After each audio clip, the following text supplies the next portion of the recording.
welcome to the Music Lens podcast with me, Alex Allegra. And Katie Fee. How we feeling? This is just the last episode of the year. We will be back next year. We got big plans. Not really like big plans for next year, but plans nonetheless. Yeah, plans. A little update.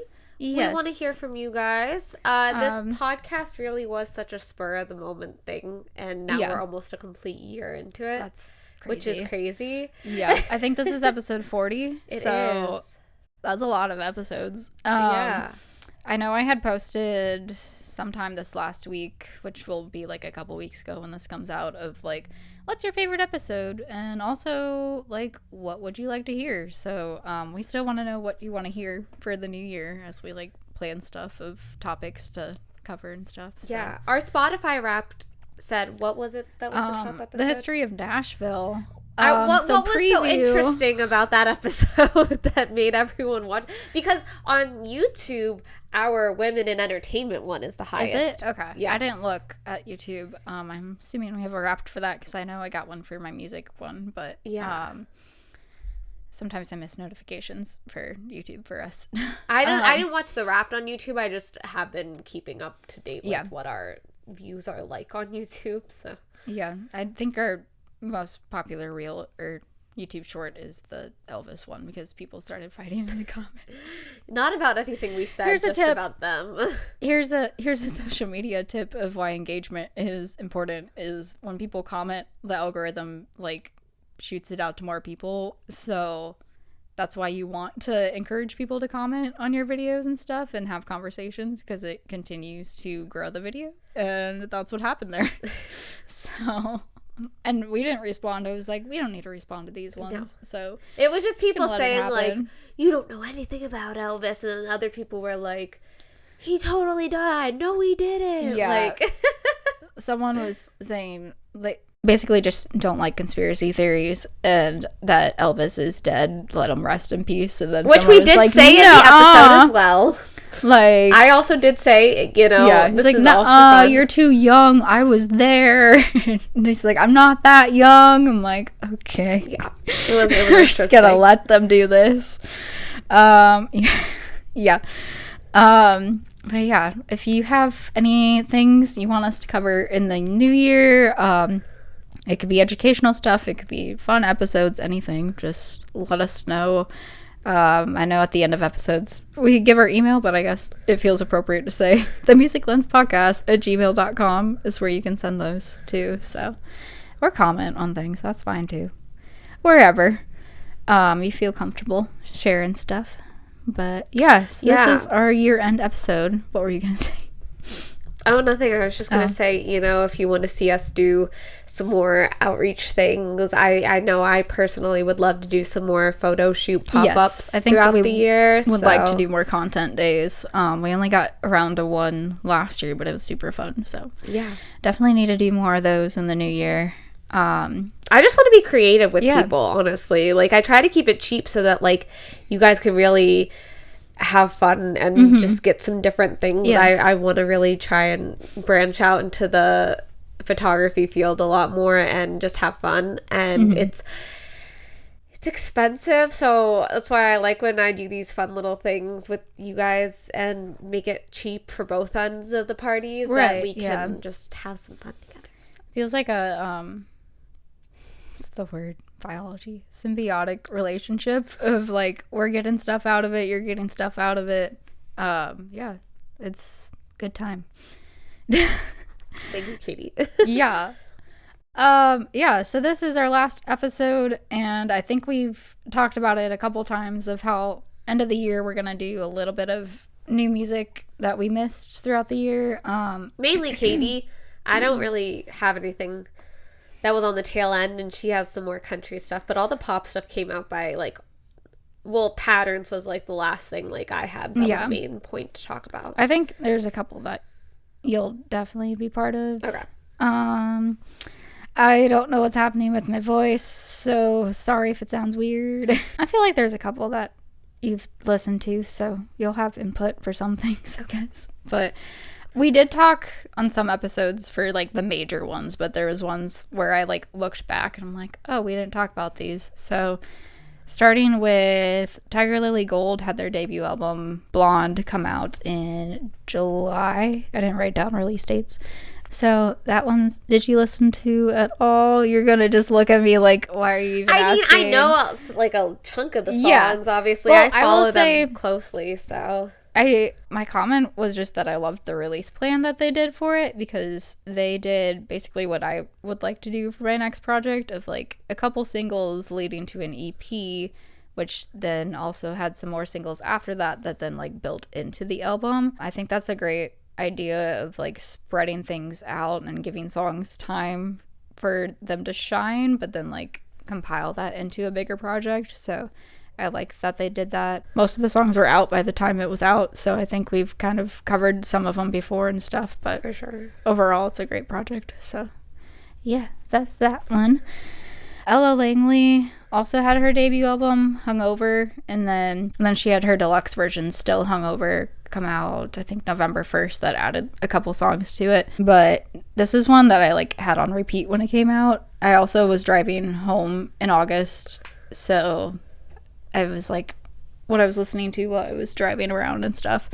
But I remember, I think we talked about it with Lainey, of she also did the thing of like putting a bunch of TikToks out for promotion for like several songs and not just focusing on one single. So I like that also from a release standpoint. I don't know why, but my brain just went to release strategies for some of these. But yeah, I just remember seeing a lot of cool, interesting TikToks with different songs from it. But she's definitely one or two that stood out. I think she had like a transition one for Cowboy Friends, because that one has kind of a musical shift in it. So where she was not dressed up yet and then like shut her bus door and then came back out dressed up kind of idea. Gotcha. Things like that. And some cool like bar looking videos and things. But I feel like she's definitely like found her sound finally and like is hitting her stride. And I think we've talked about that before too, of Hollywood Hair Theory with like the bangs and stuff. Right. But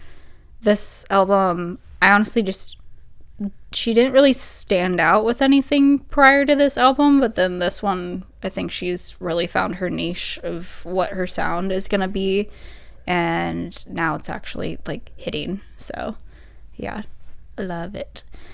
Megan Moroney, I think we talked a little bit about last week's for CMA Awards for Am I Okay came out. I thought that came out when we were doing our July stuff.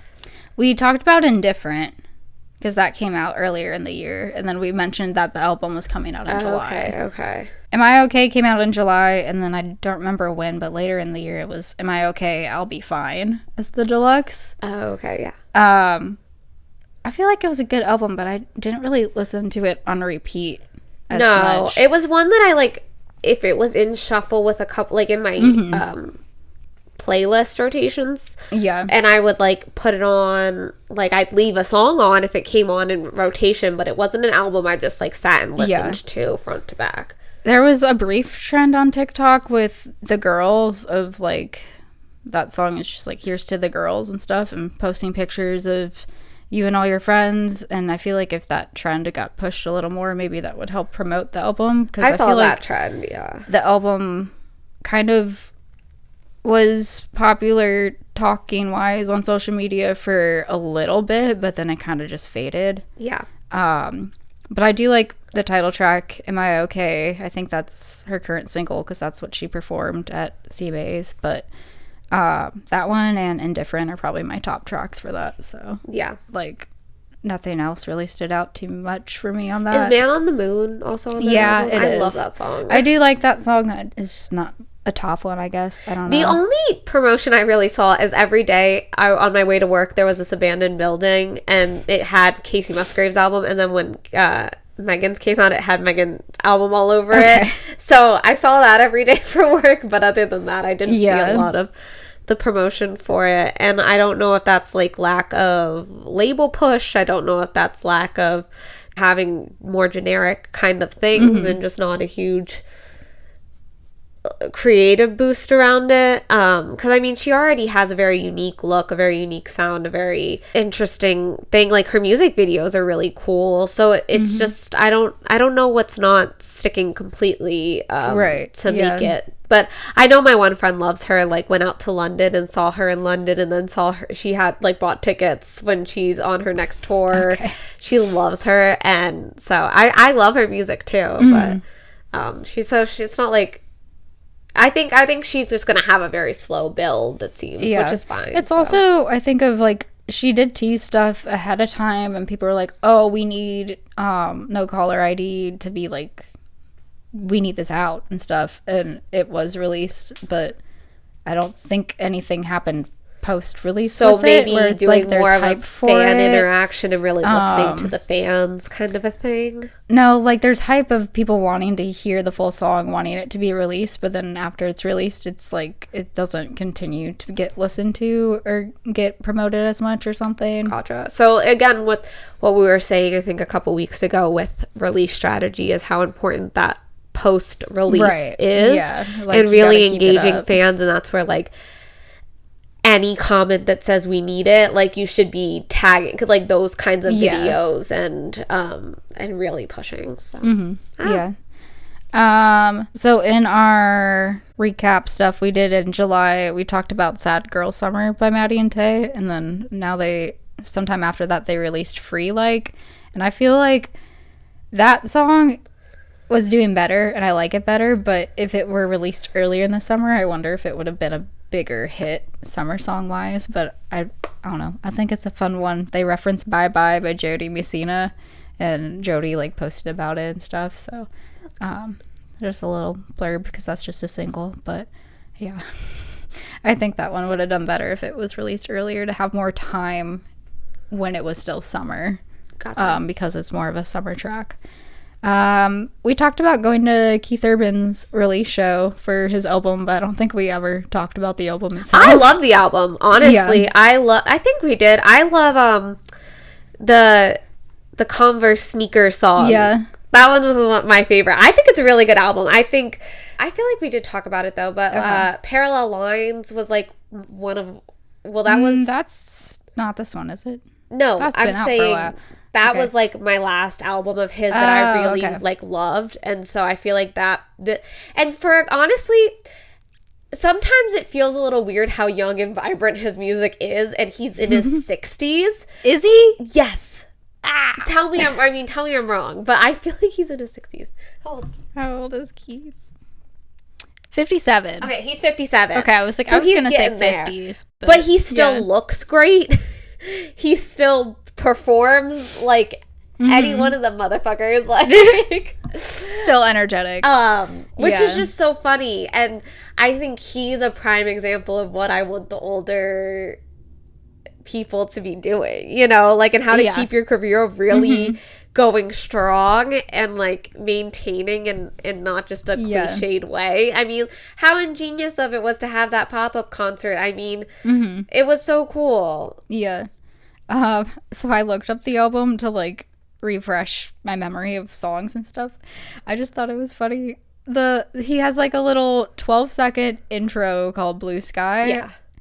It only has 1,596 streams. Oh, well, okay, he has like that. How? There's one other interlude. He does interludes quite often. Parallel Lines. Not on this one. Oh, really? Okay.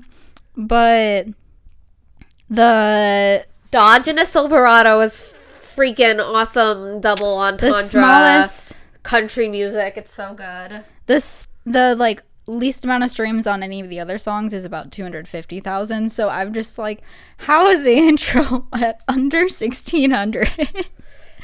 That's funny. I don't know. It's just weird. But yeah, because it's probably not getting added. Like when they add songs to playlists and stuff from this album, it's not getting added. I guess people aren't listening to the album itself, like front to back and stuff. I do, because I think it's put together so well. But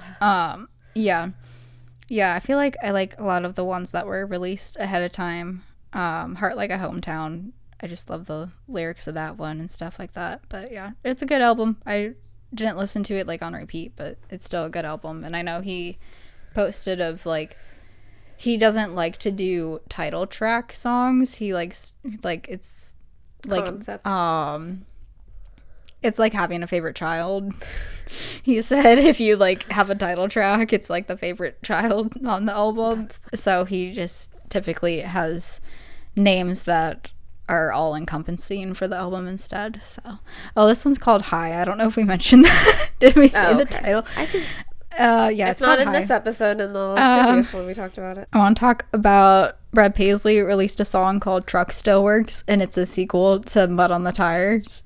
No. So I just love the nostalgia of it. Oh yeah, you were talking to me about this. It's like the girl comes back to the hometown, is like asking if he still has that Chevy, and like they should go by the lake, and like does a lot of lyric references to the original song. Like some of them are verbatim of the pre-chorus before the first chorus has "How about a little test drive down by the lake," which is exact lines. And yeah, I don't know, it just made me really happy because I'm like, oh my gosh, all these tie-ins to the original. This is when our music songwriting geekiness comes out. He like teased the song ahead of time, and I think the picture had a Chevrolet on it, and was like, I got some big news. And I commented, I'm like, did you finally get the keys or something like that? Like, because I caught the reference, and I didn't realize it would be like a sequel song, but I was like, I'm gonna comment something funny.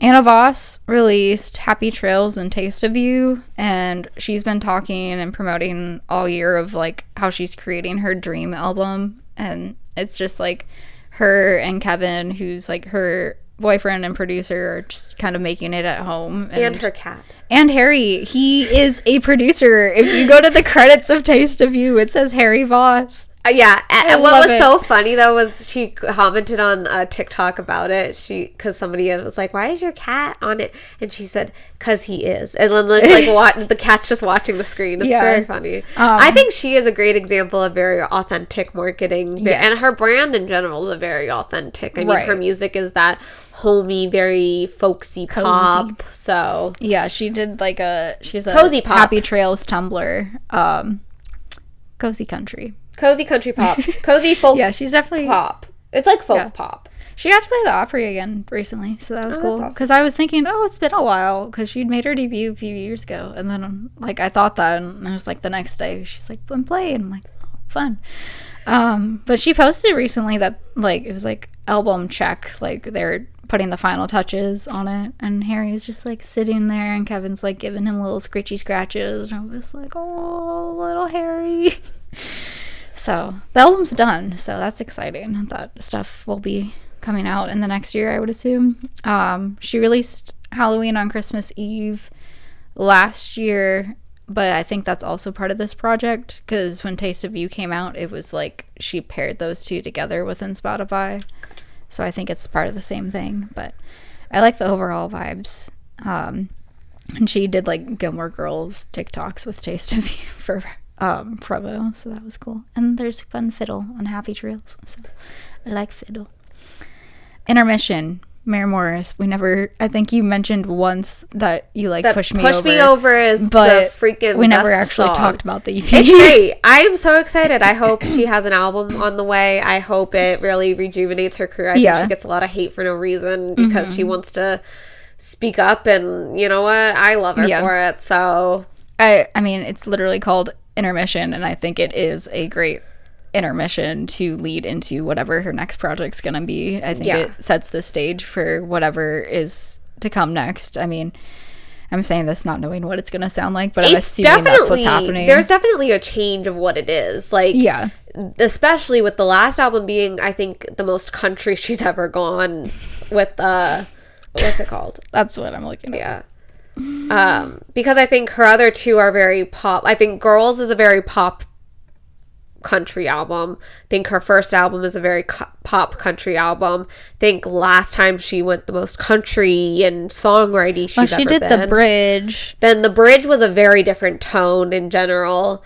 And now she's saying she's genreless. Humble Quest. Humble Quest was a very, like, because Circles Around This Town was very country. It was very, like... But she had, like, her... Like, Tall Guys was very reminiscent of her first album. And so I think now... I mean, Push Me Over is a very pop song. I Can't Love You Anymore was very country. Yeah. So I think she said she's just genreless at this point. Like, she's just making a stand on that. I think that's the thing. And I think because I think she's kind of stuck right now, and maybe where she's like not getting the press is because she's going on all these pop tours. And so I think country music always looks down on that when people want to go on a pop tour, even though it's just like, it works because, I mean, you could say your audience. I mean, she was on tour with Niall Horan for so long, and it worked really well because he was kind of the opposite, where he was a pop artist, but he was writing very country songs. I mean, he recorded his album here in Nashville, so yeah.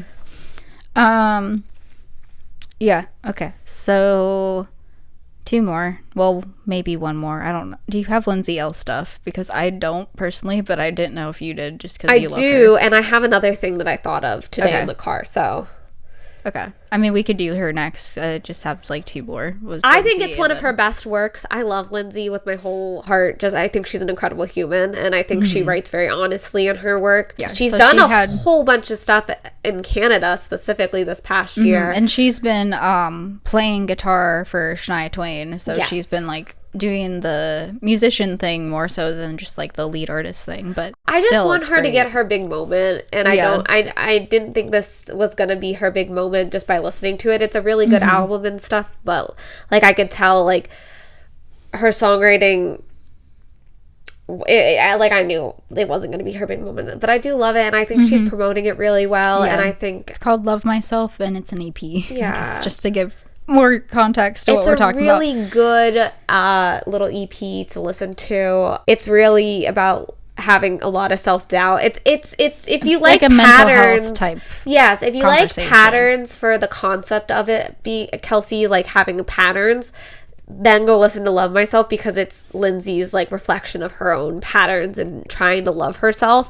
So if you relate to like that anxiety and mental health for your own life, I think it's a great album to go listen to. And then my last one was Hannah Ellis. I think she really, it was January she released an album, but she's already like putting out stuff for a new project. So she released 90s Country, and it's like a breakup song with the hook of all the things you could have taken from me, why did it have to be 90s country? And like referencing like basically that she can't listen to 90s country without thinking about the person. But I don't know, I just love songs that reference other songs. So it has like Strawberry Wine, Angry All the Time, I Swear, Neon Moon, Every Light in the House, and then other ones as well. But those were the main ones I picked up on in the chorus. But yeah, I just like it because I like connections like that. Yeah, I do too. I'm a geek with that kind of stuff. Yeah. Like Song for Another Time by Old Dominion is like top tier, just because I was like, I just love it. It's songs about other songs. And it's literally a whole song about other songs. Yeah. It's so cool. What was the, there's like an old song. It's not country. It's just other songs all tied together for the lyrics. And I didn't know that until I saw a video of someone talking about it. Do you know what I'm talking about? The video like popped up recently. What Katie is talking about. You can cut this out. I'm gonna search real quick. SOS by Rihanna. Okay, yes. SOS by Rihanna has 80s hits. Yes, that's she like didn't write it though. That was a song but like her. They basically just strung a bunch of. But I didn't realize it was together. Either, and I don't think it was ever. Maybe it was, but I never remember anyone talking about that being a thing. Yeah, I think it's. I did see that TikTok, by the way. So it's the second verse or something. Take on me. Yeah. You know, inside you feel it right. Take me on. I could just die up in your arms tonight. Yeah. I think of that now. I'm like, I can hear the other song in my head now that I'm hearing that. Yeah. But yeah, it just basically keeps going where it's just like titles of 80s hits. Yeah. So I like it when it's like clever little things like that. That's fun. I think the songwriter of a lot of hits that's who's talking is like, I just wrote it like this. Mm-hmm. Yeah. Yeah. But that's all the stuff that we never like talked about as it came out, so that I could think of, unless you have any others. So I have a cool little story. Okay. So me and my boyfriend were driving to the gym this morning, and all of a sudden, and I just thought of this while we were talking, because the song came out in 2024, so it's technically new music, but it's a fun little story. So back in the day, so we're driving down the car, and all of a sudden this song comes on, and I was like, I wonder if I know this song. Like, let me wait till it gets to the chorus. And I'm like, oh my God, I know this song. Because back when I was in high school, like 15 years old, I went to a camp called Interlochen. And I'm sure I've talked about this on like the very first podcast episode. And one of the girls had this song, and I clearly, vividly remember her. Like, she was one of the only people I was very shy at that camp, so I made like 2 close friends and one I still talk to, kind of, but she's like DM'd me a couple times like, hey, oh my gosh, it's been so long, how are you? And then there was another girl, and then there was this third girl who I like, she just was very talkative, and I talked to her anyways, and I just remember her very vividly from this camp. And so I'm like, oh my God, I think I know this song. And sure enough, I look it up, and I was like, she wrote that song like back when she was 14 and is now just releasing it, and she has like 150,000 followers on Instagram, and this song like blew up. Like, it was like a Spotify playlist that Brayden was listening to, and so I was just like, that is so cool that I've known this song for the last 10 years, and like it's now having its moment. It was just a very cool, surreal moment. Her name is Peggy. It is called Alice. It's a very good song. Like, I knew it. The fact that it's stayed in my brain for the last 10 years, that I started hearing a little bit of it and was like, Peggy, I know that name. Is this the Peggy I think it is? And I was like, sure enough, it is. There you go. And I was just like, that is so cool. And it's obviously a really cool little song. It's like, the chorus is about like Alice in Wonderland, but it's like her daydreaming, like Alice fell down the rabbit hole, like, and she's just a really cool artist. So go support Peggy. And Peggy, if you see this, my name's Alex. I went to Interlochen with you, and I remember your song 10 years later. So that's freaking cool. There you go. Okay. If you don't have any other new music, I wrote down my like top album picks for the year. If you have ideas of what your top album picks are at all. Just off the top of your head, what you liked this year. God, there was so much this year. Well, I have Tortured Poets Department, so there's that one. What are your top 5, baby? Are there 5? There's 6, I guess, because I randomly was like, well, I should probably mention Short and Sweet, too. I thought about this when, like, Spotify Wrapped came out, and I was like... I did, yeah, that's... I don't know if these are, like, actually my top picks, but this is what Spotify told me my top picks were. My playlist that they put together of your top, like, 100 songs, it's very obvious that I just listened to albums a lot this year on repeat, because most of the songs are from albums that came out this year. So based off of that, it's like Tortured Poets Department, Taylor, Whirlwind, Lainey Wilson, Hungover, Ella Langley, Rise and Fall, Scotty McCreery, and F1 Trillion, Post Malone. And then I put Short and Sweet because that was also on the playlist, but I don't know if it would be top 5, so I just added that. Yeah. My top 5 would probably be... This is off the cusp, so I'm so sorry if I forget things. Tortured Poets, Taylor Swift. Short and Sweet, Sabrina Carpenter. Patterns, Kelsey. Oh yeah, Patterns isn't listed. I definitely had that on my story that I posted, though. I forgot about it. Kelsey Ballerini. So yeah, Patterns would be on here too. And want to know a surprising fact? What? So not only was Eric Church not in my top 5 artists, he didn't have a single song in my top 100. Oh my gosh. Did he release anything this year? He released the song for the hurricane, but that was it. So that's the only one that Darkest Hour. But I think he'll be putting stuff out next year, it seems like. So I'll definitely be listening more next year. But again, I think it's just I've been listening to albums on repeat, and if I'm not listening to music, I'm usually listening to podcasts. So I don't listen to singles a lot necessarily. Yeah. Did Chappell Roan's album come out in 2023? Yeah. Okay. So I think I saw her post about the 1-year anniversary. Yeah. That's what I thought too. So that's not this year. I'm really liking Kendrick Lamar's album right now that came out. Okay. There's also new music for you. It came out like a couple weeks ago. There's some stuff news-wise with that. But what? Why am I second guessing? It's Drake that had the feud, right? Yes. So he is accusing Universal and people for like basically saying that they're like fraudulent streams for the diss track. Oh, yes, I did see that. And Universal is like, no, it's not. But I don't know what to believe, because I do remember Jelly Roll somewhat recently like sent a tweet or something about how the labels do like fake streams and stuff, and he was gonna expose everything. I did see that as well. We will, maybe that'll be a good update in the new year if there's anything would like that to comes like out with that. This is all alleged, so I would like to wait till there's also, like hard evidence. You know what? That might be a good episode in the future, just of like what actually is fake streams, like how it because there are cases already of that kind of stuff. So maybe it's like a good thing that we can dive deep into. I'm still. The album's called GNX by Kendrick Lamar, by the way.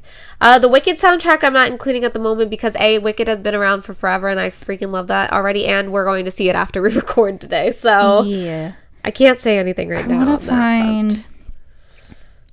My other top album apparently was Usher, but I don't know if I would put that as my top album.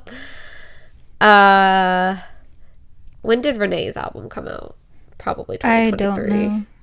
Because I would have talked about it. Trying to find maybe someone. Fletcher's. Also, I had 2023. Taylor's my top artist, and I had 1978 minutes streamed. I'm like, if I had 11 more minutes, it would be 1989 minutes. I was like, how? That's really all I had for music, like new music things for the year. But the only other things we had, just because this is supposed to be like a end of the year wrap up, not necessarily just new music. So I was like, if we have any reflections or reflections for this year, goals for next year type of things, if you have anything you want to put out there. I think this year I'm just going to be open to a lot of stuff. This year was my quote unquote fuck it year, and I started the year off with dyeing my hair and going back into theater, and I'm really proud of the last show that I did this year, and proud of all the work that I've been doing, even though I've kind of put my own music on hold. I think the songs we've written I think I have a really good group of people, you, me, Sammy, Christian, of like really good, Sarah, both Sarahs, like we have like a really good core group of songwriters right now. I think we both did a lot of writing this year as opposed to releasing stuff. And I didn't even realize, I forgot that Boyfriend Bucket List came out this year. Honestly, talk about not promoting yourself. I mean, I forgot that I did that.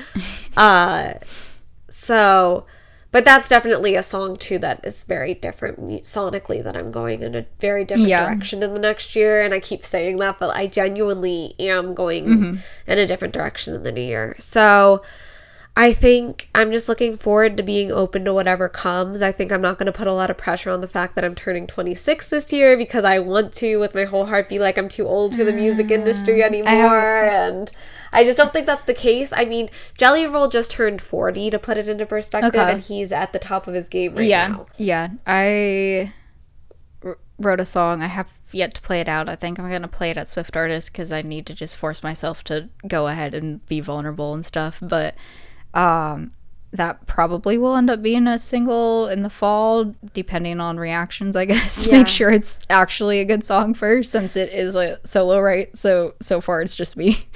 But yeah, that's kind of aging and industry related topic type song. So I feel you on the turning 26 as someone who is 26 turning 27 next year. It also helps that in musical theater land I get a lot of you look like you're a teenager still, so maybe that's helpful.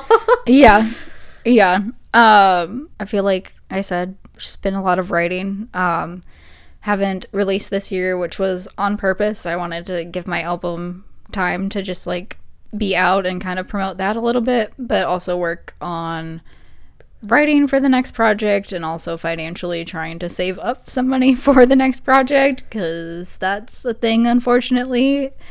But yeah, I'm gonna start releasing stuff next year again, so I'm looking forward to that, and looking forward to figuring out kind of a plan as far as social media goes of posting, because I did burn out on that this year.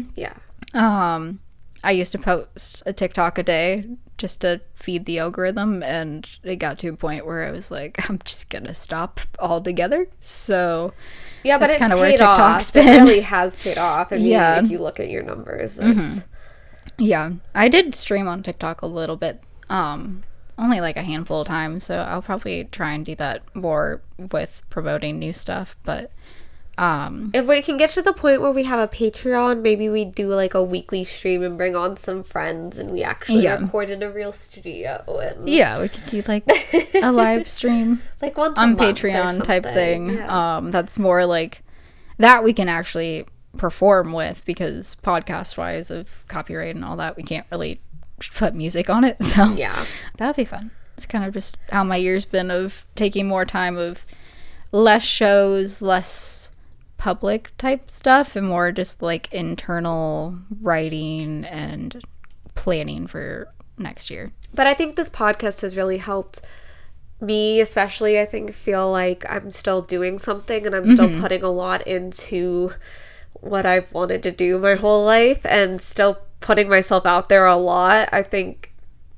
even this podcast is like I said, even though I haven't released music, even though I haven't done it, like, my numbers are still going up, and it's not all about numbers, but the numbers reflect that somebody out there is a tangible human and is actually like acknowledging that they appreciate and enjoy the work that I put out, no matter how much time has gone by. I mean, Love School was the first song I released officially in Nashville here, and it's still, I get random spikes all the time on that song. And so it just means a lot, and it means a lot that you decided to take a jump here with me and just do this random thing. Yeah, I like the idea too of, I mean, we have fun episodes, but like being that resource for other independent artists who are like, I don't know what to do. And I'm like, because I had a friend who, if you're listening, hi, I'm not gonna name her or out her, but she also was kind of experiencing some burnout with social media, and just like not even knowing what to do of going about social media for promotion for releases anymore, for stuff to do next year. And I was like, oh, well, we actually just did a whole couple episodes on release strategy stuff. So I like linked the social media part of that episode. And I don't know, just having like an actual conversation with someone of like, hey, here's a helpful thing that you can look at, because she was asking if I had any tips. So it's just nice to be a resource for people to kind of try and help them figure out how to navigate the industry. So yeah, for sure. I like that we're able to be that resource for people. Yeah. But where can you find us? See you in the new year. We will see you in the new year. If you have anything you want to share with us, any ideas of what you want us to do in the new year, episode-wise, content day-wise, anything, really, you can send it to the Music Lens Podcast at gmail.com, and you can follow us on socials. Keep up with us to see when we're starting up new episodes, because we're going to take a couple weeks off for the end of the year with Christmas and New Year's. You can find us at the Music Lens Podcast on all the socials, and keep up with Alex at Alex Allegra Music, and myself with at Katie Fee Music. So yeah, we hope you have a great rest of the year. We will see you in the new year. See you in the new year. We're gonna go see Wicked. Yes. So have a great have a great year, everybody. Bye.